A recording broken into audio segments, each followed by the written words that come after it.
mais uma para... Porque eu estou acostumado com as câmeras. Na hora. 31 anos nessa, não tem como, não tem nem como. Passam. Misericórdia.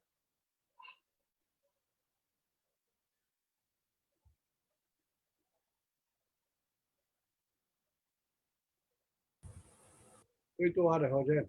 Boa noite, queridos irmãos que estão aqui conosco mais uma vez para assistirmos mais uma palestra pela transmissão da plataforma Zoom e pelo Facebook. Nós vamos dar continuidade ao estudo do Livro dos Espíritos, que é sempre nas quartas-feiras, a não ser quando tem algo especial. E nós vamos dar seguimento à parte segunda do capítulo 8, né, que é da emancipação da alma. E hoje nós iremos estudar o sonambulismo. E as questões que vai ser tratada hoje vai ser da 425 a 438. É bem longo, tem perguntas. E quem trará ao estudo para nós essa noite será o irmão Carlos Ronaldo, que está como presidente da nossa casa, então é bem conhecido por as pessoas que estão assistindo, e vai trazer o estudo de hoje. Então, vamos ler a página inicial e, posteriormente, fazemos a prece para poder iniciarmos o estudo da noite. A página inicial nós vamos tirar do livro Psicografado Pereira Franco, ditado pelo espírito Joana de Ângeles. A página eu achei tão bela porque retrata muito a perseverança nossa. Então, o título é Programa de Autoiluminação. Assume o compromisso do autoburilamento espiritual e não tergiverses no empreendimento. Lutarás contra fatores de natureza interna que parecerão conspirar impedindo-te a promoção dos valores. Defrontarás em peças que se avolumarão, dificultando-te a marcha. Surpreenderás sutis convites e fortes imposições, iniciando-te a desistência. Crescerão problemas desafiadores, exaurindo-te os esforços de perseverança numa conspiração em favor da tua dissertação. Incitar-te-ão ao desânimo e contarão acusações ferinas em rude agressividade contra os teus próprios empobrecimentos. Enquanto abandonaste a craveira comum dos que se encontravam aturdidos na horizontal dos enganos, não chamavas a atenção. Nas circunstâncias comuns, confundia-te com a turba iludida quanto às áreas superiores da vida. Sentias inútil e, de certo modo, não produzia nem para o bem. Somavas desaires, angústias, longe de qualquer propósito de renovação. Não despertavas nenhum outro interesse, não eras valioso. A balbúrdia produz comoção pela própria troada que propicia.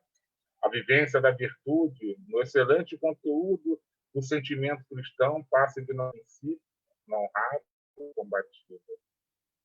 Exige-se dela e de quem a busca viver o que não pretende oferecer, levantando-se barreiras impeditivas à sua realização e provocando-se arranjeios com que supõe dificultar-lhe a promoção. Sem alarde, sem desperecimento, insiste no programa abraçado em torno da iluminação interior. Se não fores compreendido, persevera. Se não sofres coerção, insiste. Experimentares perseguição, porfia. Se receberes agressão, avança. Seja qual for a ocorrência negativa, como incitamento à perseverança com que te libertarás das mazelas que te jugulam a inferioridade e das escamas que te sombreiam a claridade visual.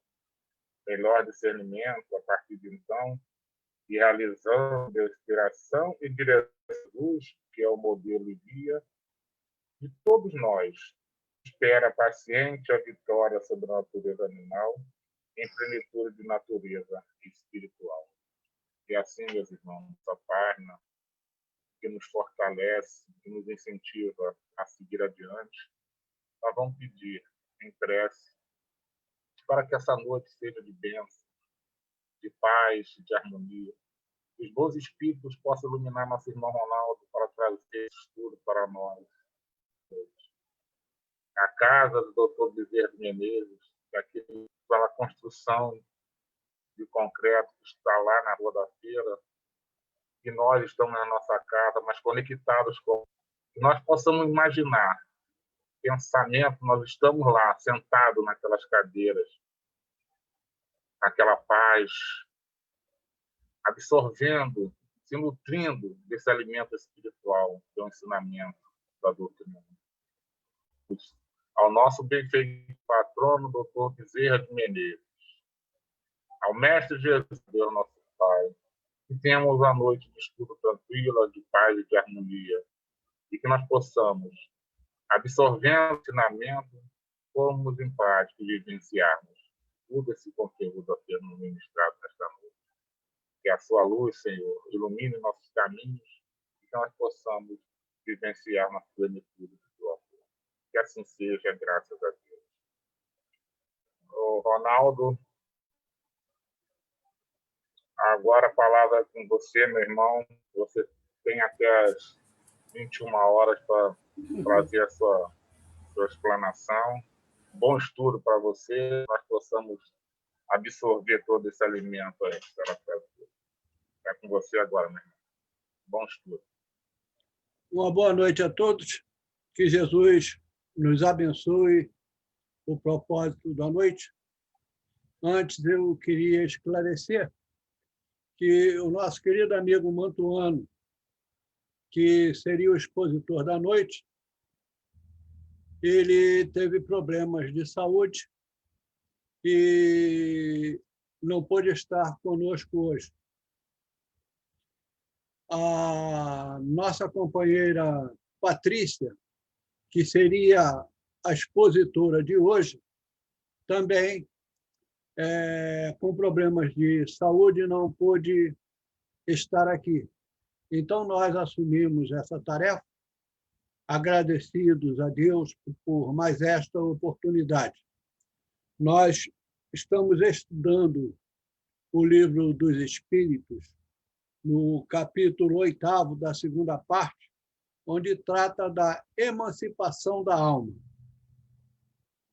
Nós vamos pegar alguns trechos de outros estudos anteriores para que a gente possa ter uma maior panorâmica do estudo dessa noite. Então, nós vamos ver primeiro, eu vou compartilhar uma tela, eu vou tentar compartilhar uma tela. Essa aqui.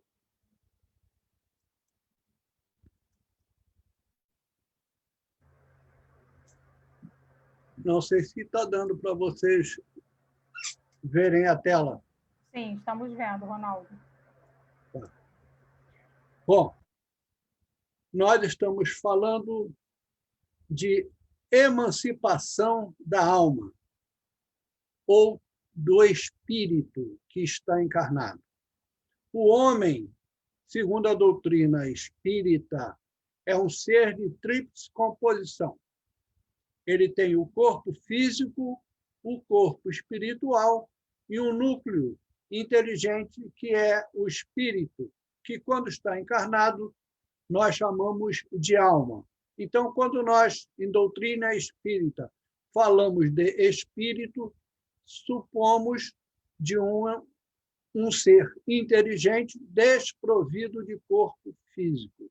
Quando nós falamos em alma, supomos que esse ser inteligente está ligado a um corpo físico. E emancipação da alma, né, ou desse espírito que está encarnado, é uma libertação dele com relação ao corpo físico. Essa libertação, ela pode ser de duas formas. Ela pode ser parcial ou total. Quando a emancipação é total, dá-se o fenômeno do desencarne, ou da morte, se preferirem assim, porque o espírito perde a ligação com o corpo físico. E quando é parcial, ele mantém a ligação com o corpo físico. Aqui, no desenho, para ilustrar, nessa imagem, nós vemos aqui o corpo físico deitado, tá? E a ligação, né, com o espírito, que está se emancipando do corpo, ele está saindo, e ele tem uma maior liberdade de ação. Quando isso acontece, o espírito vive e convive no mundo espiritual. É preciso que a gente entenda que nós não somos o corpo físico, nós somos o espírito, que tem um corpo espiritual e um corpo físico. E que quando nós nos emancipamos, nós nos libertamos, mesmo que seja por alguns instantes. E isso acontece conosco. Diariamente, nós temos uma maior liberdade de ação, de pensamento, de lembranças, de tudo. Toda essa liberdade de espírito, ela é aumentada porque nós não estamos com o véu da carne que nos encobre todas as lembranças. Tá? Espero que tenha ficado claro o que eu quis mostrar aos companheiros. Agora eu quero tirar o compartilhamento. Isso. Bom, então, nós falamos de emancipação. Nos itens anteriores, foi falado sobre catalepsia e letargia. Vamos relembrar, então, em algumas palavras, o que vem a ser a catalepsia. A catalepsia é um fenômeno de emancipação parcial da alma. Ela dá uma condição, na maioria das vezes, transitória, para que a pessoa que apresenta uma incapacidade total de se mover, de mover os membros, a cabeça, é uma coisa mais localizada, tá? Até mesmo de falar e dificuldade em respirar. Tá? Isso é a catalepsia. E na letargia, que também é um fenômeno de emancipação parcial da alma, essas forças vitais são dissipadas pelo corpo, que adquire uma aparência de morte, de desencarne. Né? Então, na catalepsia, essa suspensão das forças, às vezes, fica localizada. E na letargia, ela é mais geral, ela é mais ampla. Então, na letargia, o espírito tem mais liberdade do que na catalepsia. Tá? O espírito se acha ligado ao corpo na letargia por mínimos pontos de contato. São coisas bem mais suaves, bem mais amenas do que na catalepsia. Tá? Então, indo para as perguntas, eu achei por bem falar desses tópicos, porque ele cita, agora no sonambulismo, ele cita a letargia e a catalepsia. Na pergunta 425 do Livro dos Espíritos, Kardec pergunta assim: O sonambulismo natural tem alguma relação com os sonhos? Como explicá-lo? Resposta dos espíritos. É um estado de independência do espírito mais completo que no sonho, estado em que maior amplitude adquirem as suas faculdades. A alma, então, tem percepções de que não dispõe no sonho, que é um estado de sonambulismo imperfeito. Ou seja, no sonambulismo, o espírito tem uma liberdade de ação maior, porque ele está mais liberto. Quando nós dormimos, as nossas funções vitais, elas declinam a um ponto de dar a impressão de que nós estamos num processo de desencarne. Porque nós não estamos falando, nós não estamos agindo, nós não estamos correndo, nós estamos em repouso, recuperando energias físicas.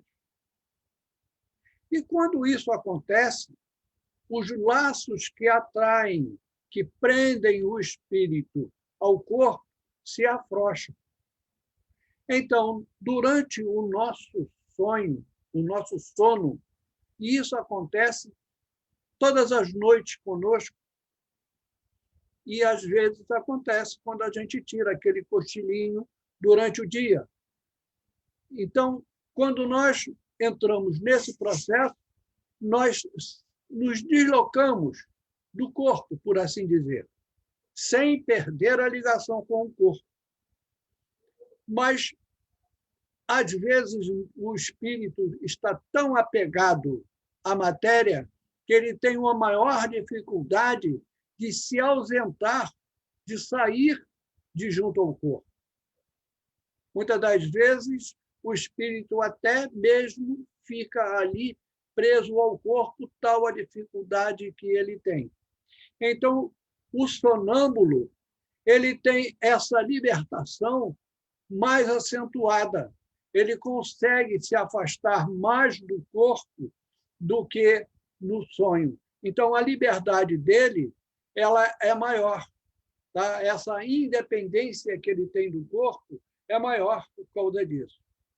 Prosseguindo na resposta, os espíritos prosseguem assim. No sonambulismo, o espírito está na posse plena de si mesmo. Os órgãos materiais, achando de certa forma em estado de catalepsia, nós vimos o que é a catalepsia, né? Deixam de receber as impressões exteriores. Esse estado se apresenta principalmente durante o sono, ocasião em que o espírito pode abandonar provisoriamente o corpo por se encontrar gozando do repouso indispensável à matéria.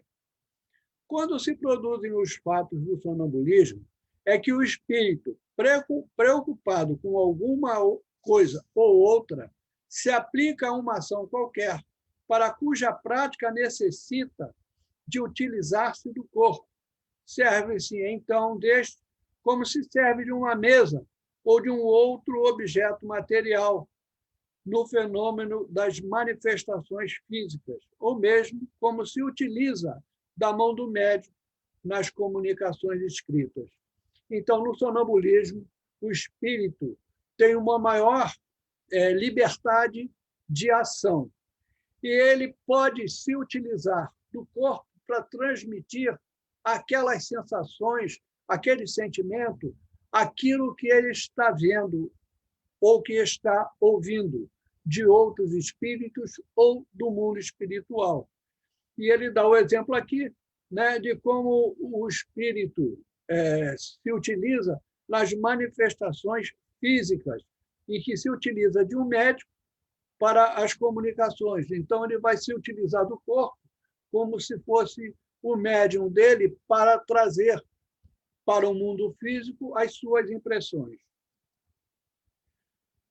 Prosseguindo, nos sonhos de que se tem consciência, os órgãos, inclusive o da memória, começam a despertar.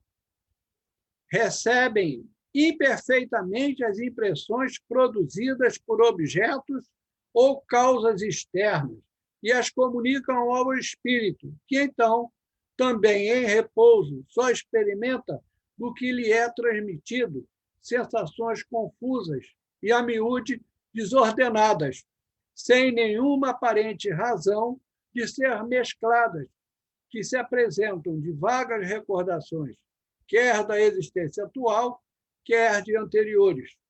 Facilmente, portanto, se compreende porque os sonâmbulos nenhuma lembrança guardam do que se passou enquanto estiveram no estado sonambúlico e porque os sonhos de que se conserva a memória, as mais das vezes, não têm sentido. Digo, as mais das vezes, porque também sucede serem consequência de lembranças exatas de acontecimentos de uma vida anterior e, até não raro, uma espécie de intuição do futuro. Então, nos sonhos, quando a gente tem consciência, quando a gente traz alguma coisa, normalmente vem confuso. Mas pode ser que nós vemos isso em outras partes do Livro dos Espíritos, em que, se houver uma necessidade, os nossos mentores espirituais podem fazer com que a lembrança desse sonho nos fique clara no momento de vigília. Então, nós temos aquelas lembranças com precisão. E nisso daí pode vir, então, a intuição do futuro, de alguma coisa que está para acontecer e que pode ser evitada. Tá? Ou, então, que a gente se prepare adequadamente para um embate mais profundo no futuro. Quando a gente acorda, normalmente a gente acorda meio atabalhoado, a consciência está meio confusa, porque nós não conseguimos trazer com exatidão aquelas imagens. E quando nós estamos libertos, nós temos também imagens de outras vidas que nós vivemos. Então, tudo isso aflora e se mescla. Então, quando a gente está despertando, quando a nossa mente está voltando ao estado de vigília, de ação, isso tudo entra num turbilhão e causa uma certa confusão. Por isso que, normalmente, como ele diz aqui, as mais das vezes sucedem serem consequências de lembranças exatas de acontecimento, ou não. Tá? Na pergunta 426, Kardec pergunta assim: o chamado sonambulismo magnético tem alguma relação com o sonambulismo natural? Então, nós vemos aqui dois tipos de sonambulismo: o magnético e o natural. E os espíritos respondem assim: é a mesma coisa, só com a diferença que pode ser provocado.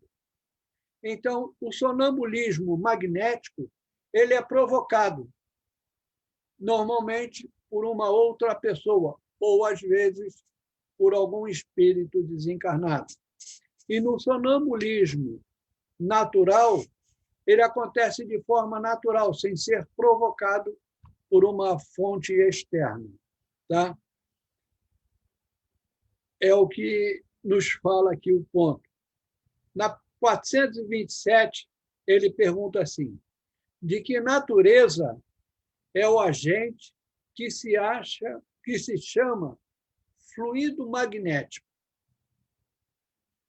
E os espíritos respondem: é o fluido vital, eletricidade animalizada, que são modificações do fluido universal.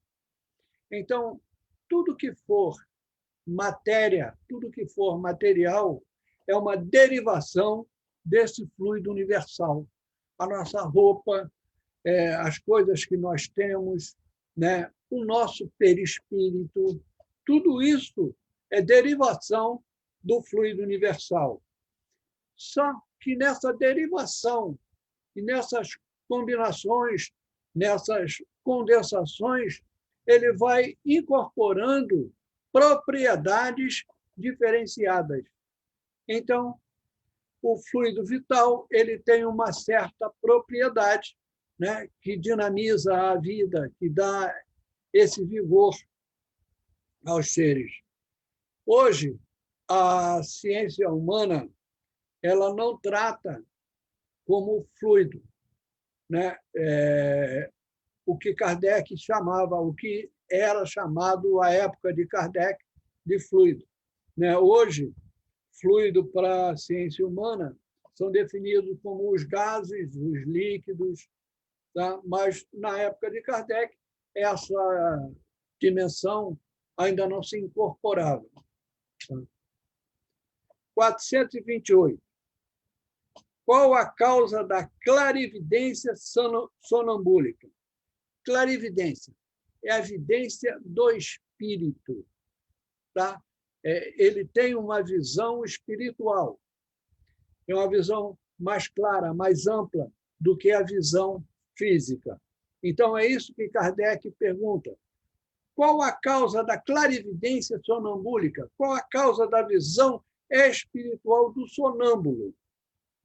E os espíritos respondem: já o dissemos, é a alma que vê. É interessante que a gente entenda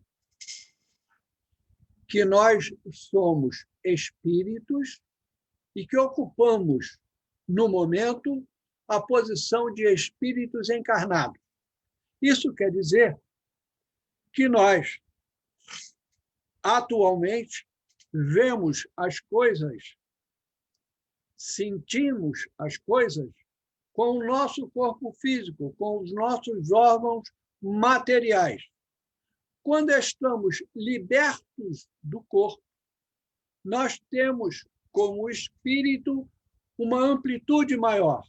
Então, nós vemos e sentimos como espíritos libertos do corpo. A nossa dimensão é muito maior. E é isso que ele fala aqui.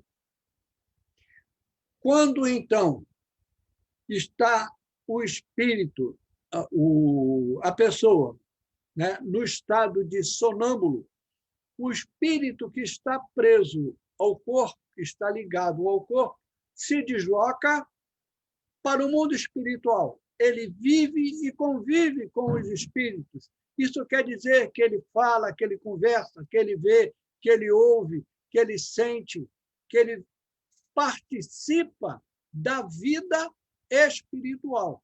E como ele está ligado ao corpo, ele tem essa condição de transmitir aquilo que ele vê, que ele sente, que ele ouve, né, as sensações, para quem está no mundo físico.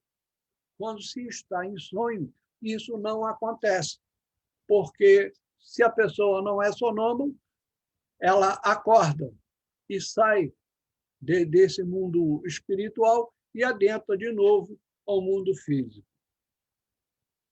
Na questão 429, trata assim: como pode o sonâmbulo ver através dos corpos opacos? Eu queria chamar a atenção para que a gente observe que Kardec vai pontuando, vai esmiuçando o assunto com profundidade, com grandeza, para que a gente tenha uma riqueza de conhecimento, para que não parem dúvidas, tá? Então, ele pergunta: como pode o sonâmbulo ver através dos corpos opacos, né? Através de uma parede? E os espíritos respondem assim: não há corpos opacos, senão para os vossos grosseiros órgãos. Já precedentemente, não dissemos que a matéria nenhum obstáculo oferece ao espírito que livremente a atravessa? eu queria deixar uma outra observação. Quando a gente pega para estudar o Livro dos Espíritos, a gente tem que observar que, muitas das vezes, aqui é falado de uma forma genérica, de uma forma geral. Porque alguns espíritos, ainda tão presos à matéria, não sabem que podem fazer isso. Então, tem certa dificuldade de fazer. Se lembrarem daquele filme Ghost, né, ver que ele foi preciso ser orientado para que ele pudesse fazer determinadas coisas que ele estava apto a fazer. Tá?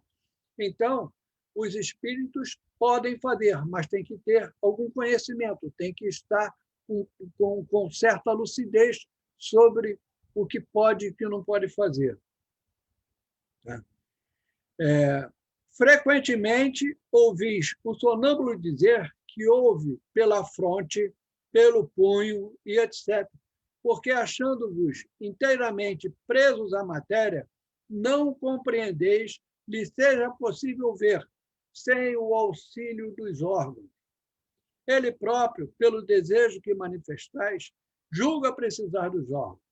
Se, porém, o deixasseis livre, compreenderia que ver por todas as partes do corpo, ou melhor falando, que vê fora de seu corpo. Então, o espírito, quando se emancipa parcialmente do corpo, ele tem a visão do espírito. Ele enxerga, ele sente tudo numa dimensão muito maior. E nós ficamos ainda presos porque, por exemplo, com as vistas nós conseguimos enxergar apenas o que está na nossa frente, alguma coisa nos nossos ângulos laterais. Mas o espírito consegue enxergar tudo ao seu redor. E outra coisa, não precisa de luz. Nós precisamos de luz para que os nossos órgãos visuais sejam sensibilizados e tragam para a gente a sensação daquilo que está sendo refletido. Tá? Eu queria ilustrar esse caso, essa questão, com um caso de que eu tive conhecimento. Os espíritos podem ver através de corpos opacos, né? E não adianta a gente tentar fugir a isso, porque não consegue. Eu conheço uma amiga, tenho uma amiga que ela é médium vidente. Ela trabalhava num grupo espírita e fazia os trabalhos espirituais e ela via os espíritos, ela descrevia os espíritos para o grupo. Ali tem um espírito que está assim, que é assado, que faz isso, que faz aquilo, aquele está fazendo careta, esse está chorando. Ela descrevia isso e descrevia os espíritos e conseguia trazer deles informações para o grupo. Esse espírito é parente de fulano, está precisando disso e daquilo. E as informações batiam. Mas, veja bem, às vezes a gente entra na religião, mas a religião não se consolida profundamente na gente. A fé da gente é como Jesus falou, às vezes não chega ao tamanho de um grão de mostarda. Certa vez, estava frio e o esposo saiu porque precisava fazer algumas coisas e ela ficou em casa deitada.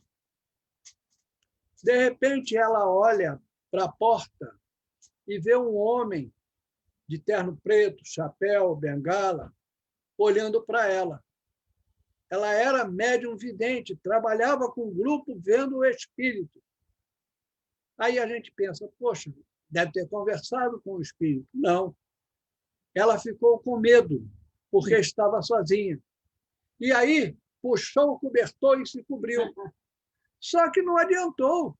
porque ela não estava vendo com os olhos físicos, era com os olhos da alma. Ela continuou vendo o homem, que viu quando o homem entrou e veio para o lado da cama dela. E ela esqueceu que ela estava de baby doll. E, saiu porta fora, foi para a rua. A vizinha foi que a viu na rua, naquele estado de aflição, colocou ela para dentro de casa, deu uma roupa para ela vestir e ficaram esperando o esposo dela chegar. E foram lá, olharam tudo e não encontraram ninguém. Né? É a visão espiritual. Então, não adianta a gente tentar tapar o sol com a peneira. Se é médium vidente, ele vê, né, consegue ver com a visão da alma, não com a visão física. E era o que aconteceu com ela. E é o que acontece com os espíritos. Eles conseguem ver através dos corpos opacos. Eles conseguem ver, conseguem passar, conseguem estar através deles. Na pergunta 430, a questão é: pois que a sua clarividência é a de sua alma ou a de seu espírito, por que é que o sonâmbulo não vê tudo e tantas vezes se engana? Ora, se é a alma que está vendo, por que o sonâmbulo se engana? Traz informações, às vezes, erradas, comprometidas, equivocadas. E a resposta é essa. Primeiramente, aos espíritos imperfeitos não é dado verem tudo e tudo saberem. Há um grau de limitação em conhecimentos. Quanto mais evoluído o espírito, maior a sua capacidade de conhecimento, de discernimento e de lançar luzes sobre os assuntos. Às vezes, as pessoas pensam que, porque morreu, o espírito daquela pessoa sabe tudo. Pode continuar dando excelentes orientações, mas o Espiritismo nos mostra que isso não é uma verdade, isso é uma falácia. E nós, que somos espíritas, que cuidamos de estudar e aprender o Espiritismo, temos que tomar cuidado com esse tipo de pensamento. Prosseguindo. Não ignoras que ainda partilham dos vossos erros e prejuízos. Então, esses espíritos que são sonâmbulos não são espíritos perfeitos. Ainda partilham dos nossos erros e dos nossos prejuízos. Depois, quando unidos à matéria, não gozam de todas as suas faculdades de espírito. Deus outorgou ao homem a faculdade sonambúlica para fim útil e sério, e não para que se informe do que deva saber, do que não deva saber. Então, não adianta perguntar ao sonâmbulo coisas que estão além do conhecimento dele, porque ele vai trazer informações de forma equivocada. Se nós voltarmos 150 anos, 200 anos atrás, para ficar melhor, e perguntássemos a uma pessoa o que é uma caneta esferográfica, qual a resposta que nós poderíamos ter?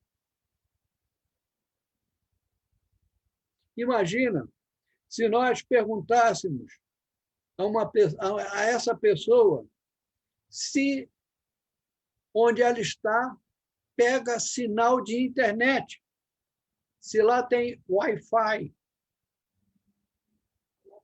Quais são as respostas que nós poderíamos obter dessas pessoas? Isso estaria aquém do conhecimento daquela época.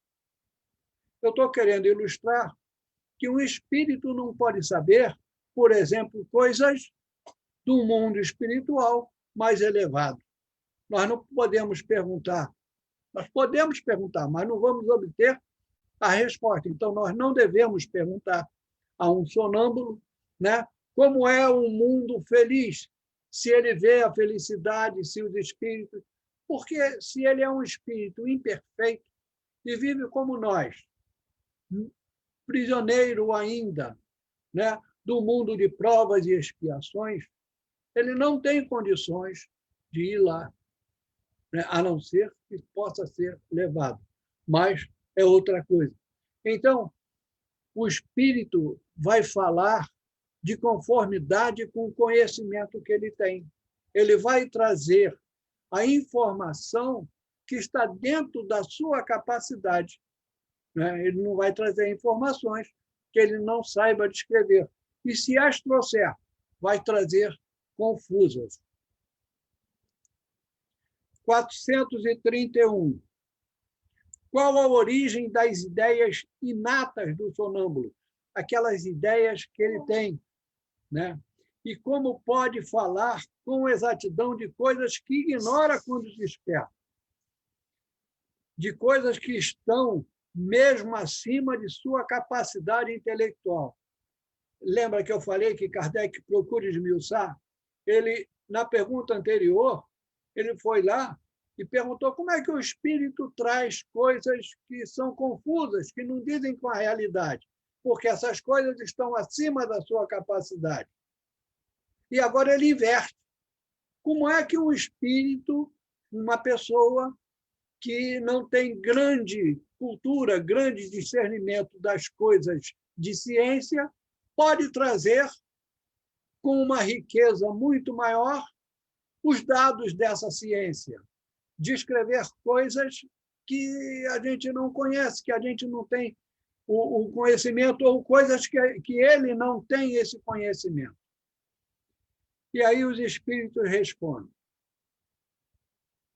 É que o sonâmbulo possui mais conhecimento do que os que lhe supõem. Então, não é porque uma pessoa é humilde que ela não, que ela espiritualmente não possa ser rica em conhecimento. Ela, de repente, está passando ali para resgatar alguma coisa ou para consolidar algum conhecimento ou para dar exemplos aos outros de como se portar, de como ser. Então, a humildade, né, de uma pessoa não significa falta de riqueza de conhecimento espiritual. Apenas tais conhecimentos, esse conhecimento que o espírito traz em si, esses conhecimentos são riquezas que nós consolidamos em cada encarnação. Então, em cada encarnação, nós vamos adquirindo conhecimentos que vão formando a nossa bagagem intelectual, a nossa bagagem moral. E quando nós encarnamos, elas ficam nesse estado que ele fala ali, como se fossem dormindo, né? Para que, no momento, se for necessário, elas sejam acordadas. E aí, então, vou ler a resposta de novo. É que o sonâmbulo possui mais conhecimento do que o que lhe supõe. Apenas tais conhecimentos dormitam, porque, por demasiado imperfeito, seu invólucro corporal não lhe consente rememorá-lo. Que é, afinal, um sonâmbulo? É a continuação da resposta dos espíritos. Que é, afinal, um sonâmbulo? E eles mesmos respondem. Um espírito como nós, e que se encontra encarnado na matéria para cumprir a sua missão, despertando dessa letargia quando cai em estado sonambúlico. Quer dizer, quando ele está, então, no estado sonambúlico, ele tem maior capacidade, né, porque está menos preso, menos sujeito aos comprometimentos da matéria, né, o obscurecimento material, então ele tem maior facilidade de rever todos esses seus conceitos e trazer de uma forma mais precisa as informações que ele tem que trazer. Prosseguindo, já te temos dito repetidamente que vivemos muitas vezes o processo reencarnatório. Esta mudança é que, ao sonâmbulo, como a qualquer outro espírito, ocasiona perda material do que haja aprendido em precedente existência. Então, quando nós reencarnamos, nós temos uma perda, mas essa perda não é espiritual, é uma perda material. Então, quer dizer o quê? Quando nós estamos encarnados, o corpo físico serve como um véu e nos impede de acessar os nossos arquivos espirituais. Mas eles estão lá. E em intuição, nós podemos saber de muitas das coisas que nós já tivemos passagens em outras vidas. Entrando no estado a que chamais crise, seja o estado sonambúlico, né? Lembra-se do que sabe, mas sempre de modo incompleto. Sabe, mas não poderia dizer onde lhe vem o que sabe, nem como possui os conhecimentos que revela. Passada a crise, toda revelação, toda recordação se apaga e ele volve à obscuridade. Mostra a experiência que os sonâmbulos também recebem comunicações de outros espíritos. Então, no processo sonambúlico, o espírito consegue rever os seus arquivos, não tão perfeitamente, porque ele ainda está ligado ao corpo, mas ele consegue rever os seus arquivos, passar com maior precisão aquilo que ele está vendo, que ele está sentindo, né? Mas, quando ele volve ao corpo físico, como Deus é justo, não ia dar prioridade a uns do que a outros. Então, aquilo que ficou no mundo espiritual, que pertence aos seus arquivos espirituais, fica guardado, fica em dormência. E ele volta aí, o corpo físico encobre tudo isso, inclusive as lembranças do que ele viveu e conviveu no mundo físico, no mundo espiritual. Prosseguindo, mostra a experiência que os sonâmbulos também recebem comunicações de outros espíritos que lhe transmitem o que devam fazer e suprem a incapacidade que denotam. Isso se verifica principalmente nas prescrições médicas. O espírito do sonâmbulo vê o mal, outro lhe indica o remédio. Essa dupla ação é às vezes patente e se revela, além disso, por estas expressões muito frequentes. Dizem-me que diga, ou proíbe-me que diga tal coisa. Nesse último caso, há sempre perigo de insistir por uma revelação negada, porque se dá aso a que intervenham espíritos levianos que falam de tudo sem escrúpulos e sem se importarem com a verdade. Então, os espíritos sonambúlicos, eles vivem e convivem com os espíritos e podem ver o mal que aflige uma pessoa e trazer por receituário de outros espíritos mais evoluídos e que tenham conhecimento o medicamento necessário para a cura daquela enfermidade. Mas, às vezes, isso não acontece. O espírito tem um caso no livro dos médiuns, na segunda parte, no capítulo 14, está no item 173. Está descrito assim, é um pedacinho pequeno. Um de nossos amigos tinha como sonâmbulo um rapaz de 14 a 15 anos de inteligência muito vulgar. e instrução extremamente escassa. Entretanto, em estado sonambúlico, deu provas de lucidez extraordinária e de grande perspicácia. Excelência, sobretudo, no tratamento de enfermidades, e operou grande número de curas consideradas impossíveis. Certo dia, dando consulta a um doente, descreveu a enfermidade com absoluta exatidão. Não basta, disseram-lhe. Agora é preciso que indiques o remédio. E eles respondem, e o médium, né, o rapaz responde: não posso. Como? Não pode. O meu anjo doutor não está aqui. Quem é esse seu anjo doutor a quem fala? O que dita os remédios. Então não és tu, então, que vês os remédios? Oh, não. Eu estou a dizer o que o meu anjo doutor que me diz. Então ele transmite ele vê a doença e, em contato com o espírito mais evoluído, ele traz, então, o medicamento necessário. Na 432, Kardec pergunta: como se explica a visão à distância de certos sonâmbulos? Durante o sono, a alma não se transporta, o mesmo se dá com o sonambulismo.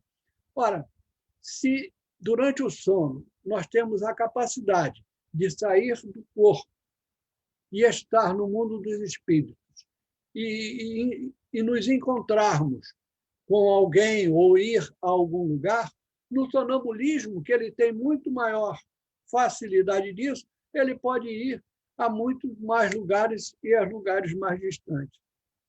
433.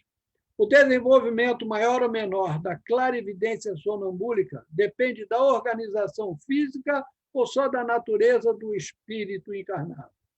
De uma e de outra. Há disposições físicas que permitem ao espírito desprender-se mais ou menos facilmente da matéria.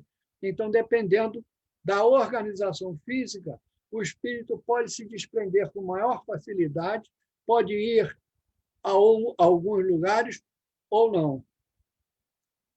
435. Pode o sonâmbulo... Espera aí que fugiu aqui. Pode o sonâmbulo ver os outros espíritos? Resposta: a maioria deles os vê muito bem, dependendo do grau e da natureza de lucidez de cada um. Nós vimos lá que depende da organização, né? É muito comum, porém, não perceberem no primeiro momento que estão vendo espíritos e os tomarem por seres corpóreos. Imagina uma pessoa que não acredita no mundo espiritual, que acha que morreu, acabou, e ela, de repente, entra numa crise sonambúlica.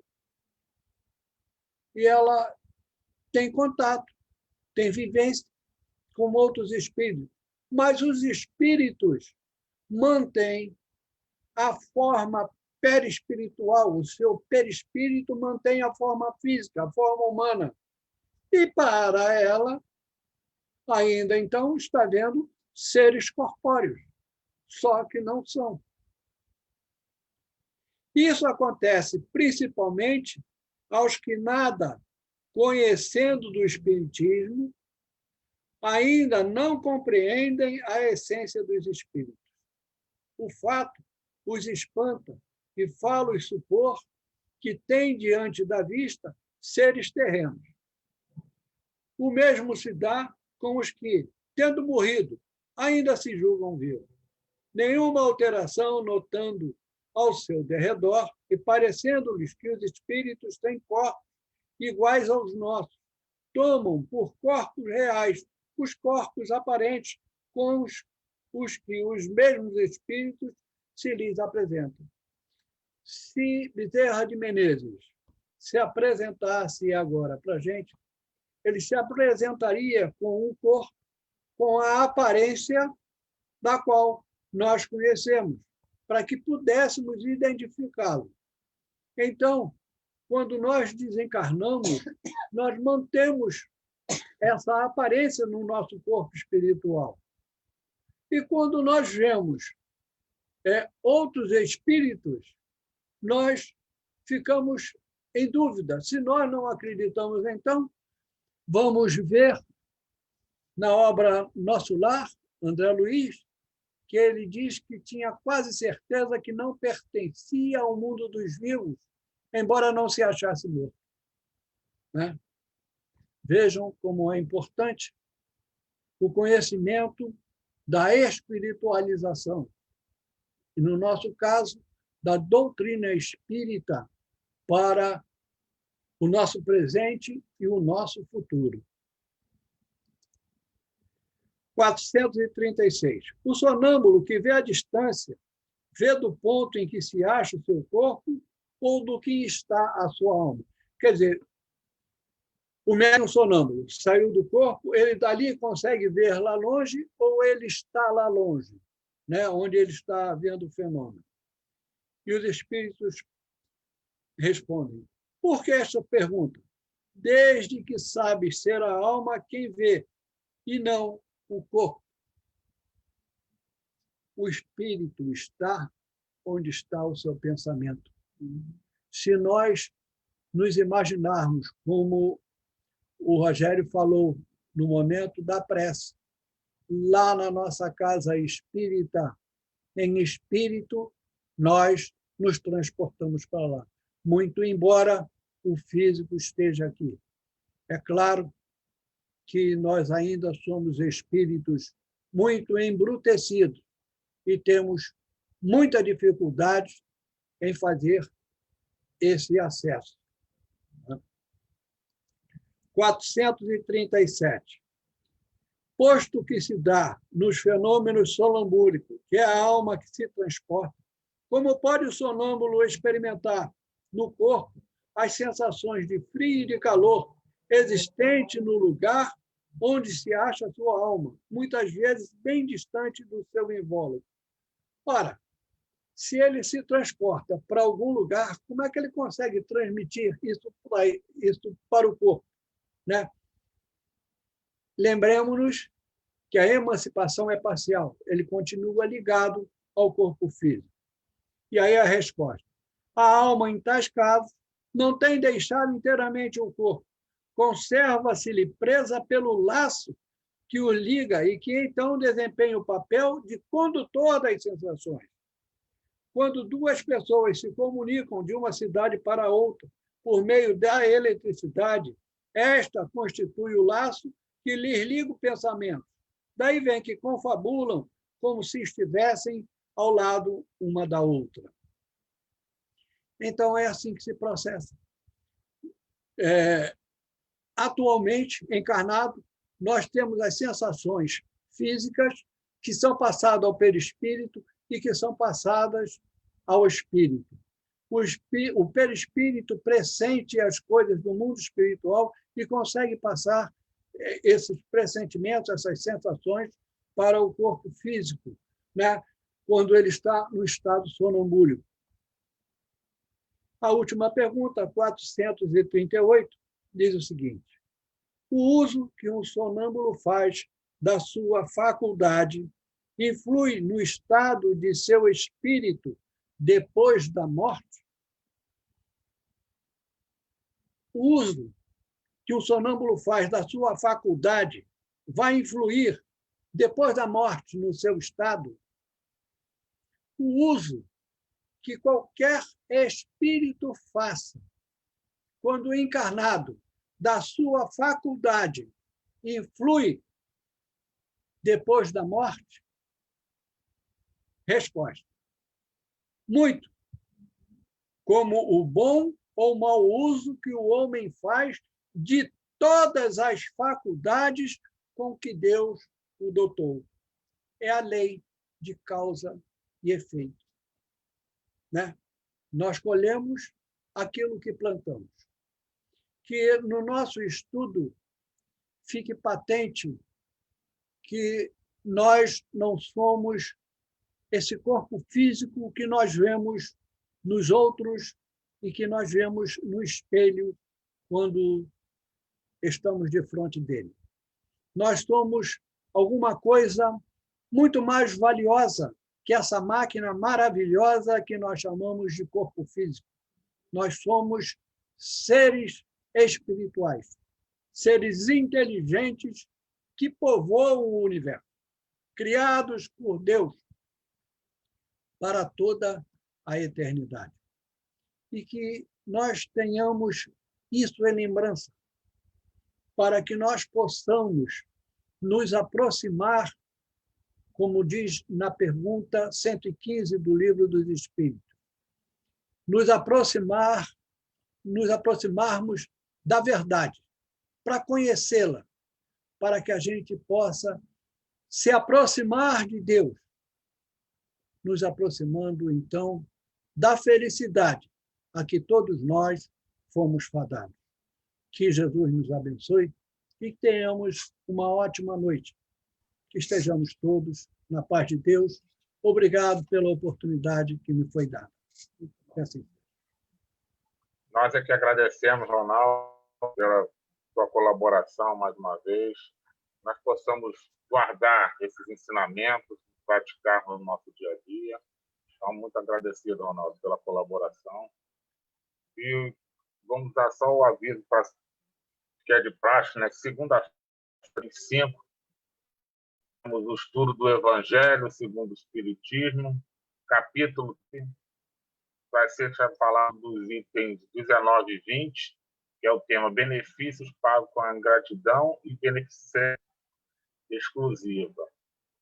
Vai trazer esse estudo para nós, vai ser nossa irmã daqui da nossa casa também, a Ilza Claudiano. Então, na próxima segunda-feira, temos mais um encontro às 8 da noite, para o estudo do Evangelho. E nessa noite, como é de quartas-feiras, nós fazemos a prece também, a intenção das pessoas que já desencarnaram. Então, vamos mentalizar aquelas pessoas que nós tivemos conhecimento, parentes, familiares, aquelas também que nós não conhecemos, né? Que todos sejam bem direcionados no plano espiritual, ainda mais nessa situação que se encontra o planeta, né? Muitos desencarnam. Então, é o que faz necessário poder pedir às pessoas que se foram. Então, vamos para a nossa prece final e fechar nossos olhos e pedirmos, né? Por aqueles irmãos que já se foram, né, de uma forma ou de outra, violenta ou não, mas que possamos rogar por todos eles, que eles estejam bem direcionados no plano espiritual. Muitos deles, não obstante, tiveram a oportunidade de estar conosco, vivendo o nosso dia a dia, nos trouxeram alegria, alguns também os nossos desafetos, principalmente para esses que nós devemos ir com mais intensidade, para eles poderem a tranquilidade, a paz necessária no plano espiritual. A todos esses irmãos que partiram deste mundo, que agora possam estar amparados pelos irmãos espirituais, trabalhadores da luz, ter o reconforto, um despertar tranquilo e ter a consciência da verdadeira pátria, que é o mundo espiritual. Como foi falado nos cursos, essa preparação que nós temos que ter para voltar ao mundo real. Nós temos muitos contatos com esses irmãos ainda nos sonhos, mas possamos, Senhor, vibrar por todos. Aqueles que vibraram por qualquer tipo de doença, estavam em sofrimento, eles têm um bálsamo para poder se regenerar. E a nós que ficamos aqui, que possamos orar e pedir. O Senhor, Pai de bondade e misericórdia, sustenta para nós seguirmos adiante nessa caminhada evolutiva. Olhai por todos nós, pela humanidade inteira, Senhor. Doenças que está assolando o planeta no momento, mas todos os tipos. Não vamos só direcionar nossos focos para uma coisa só. mas muito abrangente em relação a isso. O corpo tão perecível, que por qualquer motivo ele tenha as dificuldades, as doenças nos afligem, mas nós possamos cuidar bem desse santuário, que é a casa do nosso Espírito. E a sua luz, Senhor, nos envolva nesta noite, trazendo a paz e a tranquilidade para toda a humanidade, e possamos ter um sono tranquilo, de paz e de harmonia, e um despertar para um dia maravilhoso. Que a sua paz e seu amor nos envolva agora e sempre. Agradecemos ao Dr. Bezerra de Menezes, nosso patrono, a Jesus, nosso mestre, e a Deus, nosso Pai, a oportunidade de estarmos aqui reunidos mais uma vez. Muito obrigado, Senhor. Sua luz continua nos iluminando. Graças a Deus.